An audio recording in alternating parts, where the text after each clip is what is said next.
Hello everyone, my name is Matthew Conroy. This video will demonstrate the hands-on compressions portion of CPR. These steps can be performed by all teenagers and adults who are non-medical professionals, and these simple steps that I'm going to show you today can help save lives.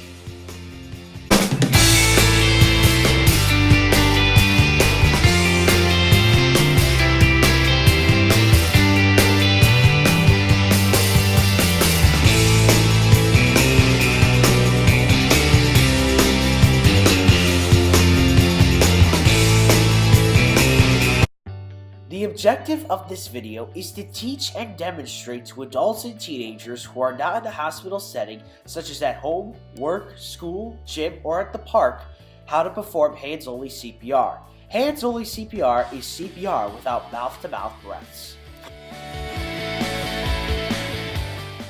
According to the American Heart Association, 92% of sudden cardiac arrest victims die before reaching the hospital, but statistics prove that if more people knew CPR, more lives could be saved. There are two basic steps to staying alive with hands-only CPR. This scenario will demonstrate these simple steps needed to help save lives.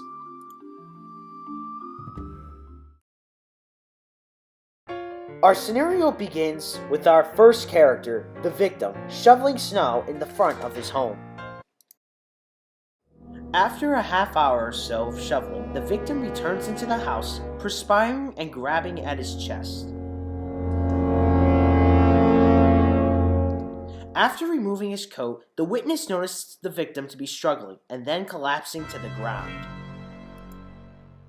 After checking the victim for responsiveness, call 911. If you are with another person, direct them to call 911. Be specific with your location when calling from a mobile phone. Answering the dispatcher's questions will not delay the arrival for help. Quickly identify the midline of the chest or the nipple line and place the heel of your hand on the lower 1/3 of the sternum. Then, put your other hand on the top of your first hand, interlace your fingers, and start compressing the chest. Remember to keep your elbows straight. When doing chest compressions, you should compress the lower 1/3 of the sternum at least 2 inches or 4 to 5 centimeters in length. Remember to keep your heel of your hand on the sternum with interlocking fingers. The chest must completely recoil, or in other words, the chest should completely rise before the next compression is given.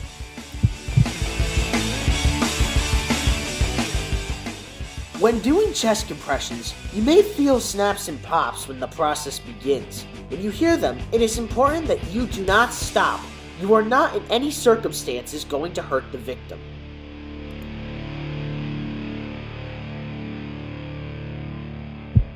The rate that you should compress the victim's chest where the heart is at a rate of 100 compressions per minute. This allows the heart to start circulation of the blood in the body. The American Heart Association recommends compressing the chest at the beat of the song Staying Alive from the Bee Gees. The rescuer will continue with CPR until the EMS arrives. When the EMS arrives, they will come equipped with an automatic external defibrillator. It is very important that the first rescuer continues with CPR until directed to stop by the EMS.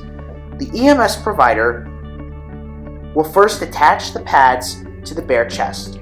The pads are labeled and will be placed on the upper right side of the chest and the lower left side of the chest. Next, connect the pads to the machine. Then the EMS will turn the AED on. Make sure that no one is touching the patient, and the EMS will tell everyone to stand clear. Now the EMS will push the Analyze button. The AED will instruct you as to what to do next. You can either shock the person, continue CPR, or perform no CPR at all. When the pulse is present, the EMS will prepare the victim for transport. The pads will remain on the victim for monitoring. Always remember, the AED is not a replacement for CPR or calling the EMS.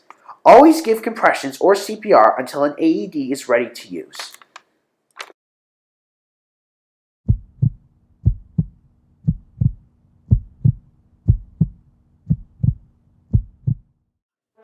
Every 5 years, the American Heart Association publishes updated guidelines for CPR and emergency cardiovascular care. These guidelines reflect a thorough review of current science by international experts. The 2010 guidelines reported that in studies of out-of-hospital cardiac arrest, adults who received hands-only CPR from a bystander were more likely to survive than those who didn't receive any type of CPR at all. When interviewed, bystanders said panic was the major obstacle to performing CPR. The simpler hands-only technique may help overcome panic and hesitation to act. Red Cross recommends the process of CCC: check, call, and care for the victim. First, check for the responsiveness of the victim. Second, call 911 for help. Third, care for the victim by starting chest compressions, and continue with chest compressions until the EMS arrives or other help arrives. I hope that you enjoyed my video and found this information to be useful if this situation should arrive when you need to keep a victim staying alive.